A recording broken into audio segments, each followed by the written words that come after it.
the greatest sitar player of his generation. To hear him perform is to listen to magic. But what is he actually like? Now, that's the question we don't know the answer to. But today is your chance to find out as I introduce you to the legendary Ustad Vilayat Khan. Welcome to the program, Ustad Sahab. Thank you. I gather you're the sixth generation of an unbroken chain of musicians. Was it inevitable that you too would be a musician? Well, it was like this, that my father wanted me to put another line. But for 3 years I went to the school and came back with the same class. And then my father's friend, they asked him that, Ustad Sahab, don't punish him. He will not do any other thing. It's obvious that he will do only music. He called me, my father. He said, actually, what do you want to do in your life? And that day I knew that perhaps I will die today. But I was very stubborn, and I stood and I said, sir, I will play only sitar. And what did he say? He said, yes, you will play sitar. You don't know what you are asking for. You are asking for death, you know. 24 hours you have to spend for this, whole of your life. And every day you have to give exam. The way I was putting you into the academic and other thing, into school and college, you would have passed matric, BA, MA, law, or whatever it is. But then after that, you would be some dignified man, some director or official. But here, every day, whole life, you go to the concert and give exam, and you know who can make you pass and fail? The idiots. So he tried very hard to discourage you, but you wouldn't be discouraged. No, I didn't. In fact, there's a wonderful story, isn't there? It's only when he discovered that you'd failed your exams 3 or 4 times that he actually decided, all right, I will teach you.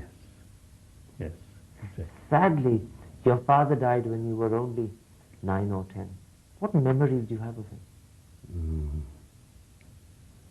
Well, I was so young at that time, but actually I'm telling you that as the days are passing, I have more memory and I can see him more.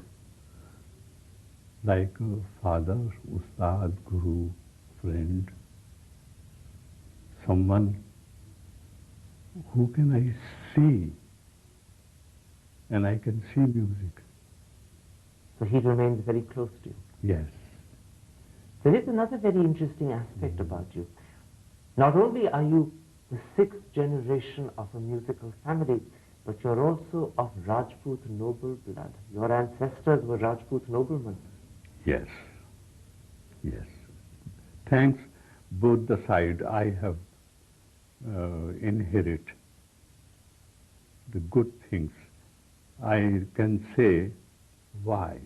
Because I always think good. You also have a Rajput name. It's a well-kept secret, but will you share it with us today? Yes. What is the name, sir? Kahan Singh. My name was Kahan Singh because I was born in Janmashtami day. So Maharaja Gauripur has kept my name. Pardon, my English is very weak. So, but I have to oblige to speak in English. Your English is perfect, sir. Thank you. Maharaja Gauripur has kept my name, Kahan Singh. But it's a very well-kept secret. It's a secret that no one's found out about. Well, because Vilayat Khan became the famous name. So it is Vilayat Khan. If since beginning we would have said Kahan Singh, then it would be Kahan Singh. I want to talk about the famous person that Vilayat Khan has become. Today, you are clearly the greatest sitar player, but there was a time when you had to really struggle. After your father died, you were 9 or 10, you turned to his disciples for guidance, but they refused to help you.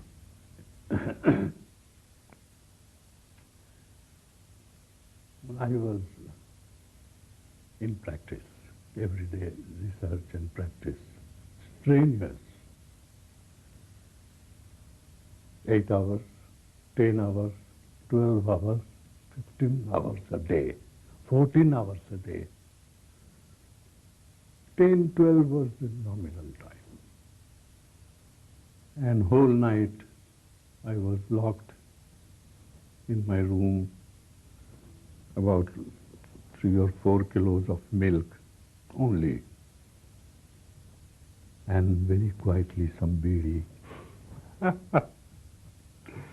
And can I tell you something? That every day, after 2, 3 hours, once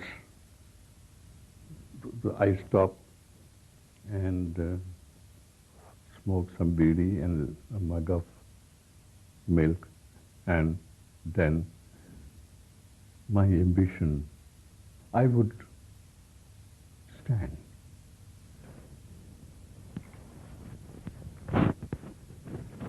And after standing, I will do like this, as if I am standing on this stage. And believe me that I would hear the encore and clapping and all this. A day came when I was presented on the stage. Later few years, and I heard the same clapping and encore, and I was remembering that teen shade room. I was doing bow, and I was very happy. Shall I tell you today? I don't know what have I asked. I would have asked for containment. Have you got it?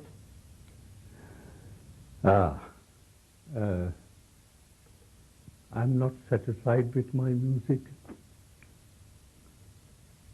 I'm not satisfied with my progress. I'm not very healthy now. Many a thing that I'm very contented man. I didn't want to be any president or leader or famous man like some pop stars. I wanted to be in my shell, yet I wanted to know about myself that in the shell I am the pearl. Whoever want to know me, they will open the shell, and otherwise the shell, whole world will not know what is in it. I don't want to become famous like very popular star, nor I want to order to every day to the press, put me on the front page. Nor I want to be very millionaire. Neither I am a pauper. But you want to be the best musician. I wanted to be the best, become best musician, and I'm going on try. In my opinion, I am not the best. Whenever I hear from the people and the audience, sometimes I hear, which I don't believe still, that you are historical. You're the best. I laugh when I look back, see those great masters whose paintings are lying in my house. Even who have I seen? I just laugh inside, and they say, "You are the great," and I say, "Thank you, yes." Ustad Sahib, I get the feeling that there is an inside struggle going on within you. Is that correct? You know, if it doesn't go on, then you're stale. You stopped. You have to see always far, So is high. great music also a great struggle? Oh yes, it is exactly like as some mountaineer was climbing onto the highest peak, and the first day he walked few miles, and then after few days he only walked a few meter, and then after few days he only could climb a few foot, and then few inches. But it is like this, that going on climbing, and each inches is the new ambition, and when arrived to that inches, then the new ambition, eyes and mind goes further. So unsatisfaction is always there. So the better you become, the more unsatisfied you become, because you realize how much more there is to do. That you said what I wanted to. So you're saying that the very peak of greatness is actually dissatisfaction. Yes. So in the nicest way possible today, you are a dissatisfied man. Oh yes, I am. For the music, I can never be satisfied. You may say I am so hungry, or my appetite is so big, or my want is so much, and my goal is so far, or I can see so far. It is only unfortunate that whatever I see, I run after that. And whenever I reach there, I just breathe for a few minutes. And when I take there, oh, again I have to go ahead. My eyes go ahead. You know, as you look ahead, as your eyes go ahead, as your ambition moves forward, Yes, exactly. to whom do you attribute your talent? Is it a family legacy that's made you great? Is it tireless dedication? Or is this a gift of God? Gift is God is only, yes, of course. First I dedicate myself and my music to my father, my guru. If you would have come to my house, you would have seen I am the collector of old masters' paintings. Thanks God, about 800 years old collection till today I have in my residence. All oil paintings through the old to the small miniature, ivory miniature. So first I dedicate every day myself and my music to my guru, and then when I happen to come down from my bedroom to down, then there I have hanged. Then I dedicate my music and myself to all them, and I do pranam to them. I get the feeling, Ustad Sahab, that music is your life. Music is my religion. Now let us talk about religion. We only take you not as a name, or first I see which religion you are. This is something very fell down. We have fell down. This is a misunderstanding of religion. The religion is Sur and Lay. You know the Swar and Lay.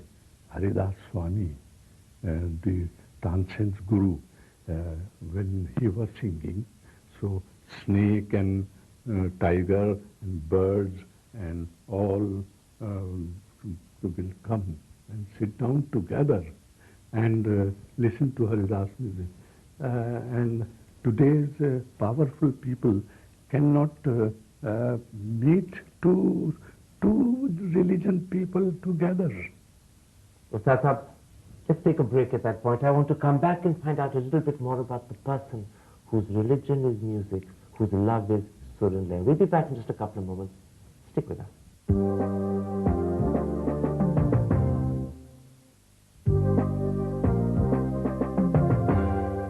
Welcome back. My guest is the legendary Ustad Vilayat Khan. Ustad Sahab, let's talk about yourself. They say you insist upon living life on your own terms. You can be moody, you can even be volatile. Would you accept that? Well, it is up to you to put me into moody. If, I think I'm not moody, but not like that and difficult. I am a very principled man.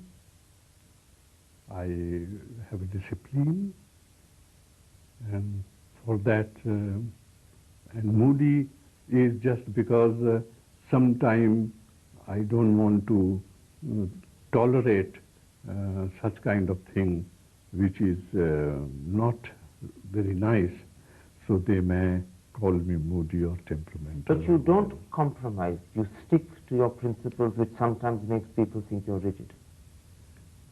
Well, yes, that is also true. Do you get angry often? Yes, if you pinch me. Have you tried to control your anger? Or do you in a way think that anger is part of the fire that burns? I think nothing should be kept in. If you are angry, shout. If you are happy, laugh. If you are sad, cry. It is nothing to keep in heart. You're a man of big emotions and you express them in a big way. Emotion is my life. Sentiment is my life. Because I consider about myself these days, when I look up inside me, I have analyzed that there are so many sitar players in the world. One after another, they are ocean playing great. I am only different, better or worse, I don't know. But I am only different because of my emotional sitar. And that emotion is important to you. Oh, yes. They say that Ustad Sahab knows he's good, and that's why he hates to be compared to other people. Yes, that's also true. Why should there are 100 kinds of flowers. Each has a different color and pattern and flavor and face, and so why they should be compared? Each are different. हर गुलेरा रंग बुए दीगरस, हर फूल की खुशबू, उसकी रंगत और उसकी सूरत अलग अलग होती है, लेकिन फूल एक बड़ी खूबसूरत चीज है. And you consider yourself to be a special flower. One of the flowers. It is up to the person who is preferring which flower. Ustad Sahab, you spoke about the importance of anger, the importance of emotion. Do you have ego? Oh yes, why not? In a meaning that when I am not presented in a way, I will not be able to be there. In other words, you want to be treated as you think you deserve. Exactly. Not less more than that upsets you. Exactly. And when you're upset, you let that anger show. Oh yes. Because keeping anger, that is a cowardness also. But because you're so open with your emotions, and because you let your emotions show, do you think you're a misunderstood man? Do you think? Oh yes, very much I have been misunderstood.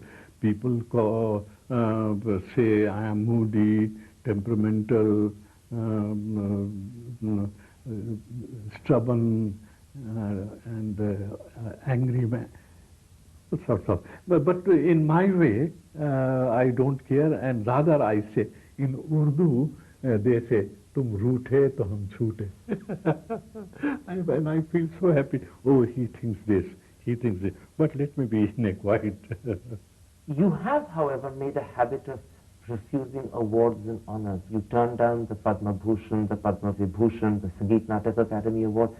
Why do you refuse all these honors? First thing, I just want to know that you are presenting me the award. Do you know me? Before knowing me, you should know yourself. And thanks, I have one award has been presented to me by my Fakhruddin Ali Ahmad, President, that he has said that one award I want to give you, but no one has been given or no one will be given. Aftab-e-Sitar. And I was very humbly thinking that such a special thing he has thought for me. You value that award more than any other. Yes. And now there's no need for other awards. Yes, exactly. Your children say that there's one person in his life who can calm him, who can settle him, who can give him peace. It's your second wife, Zubaida. Yes. I am very satisfied man. Now, in many ways, these two people are greatest friend of mine, my sitar and my wife. Whatever I do, they say, yes, master. I play Besura sitar, she says, yes. I say, no, to my wife, she said, yes. I play Surila sitar, my sitar said, yes, master. I say, hello, darling, yes, master. So this, I put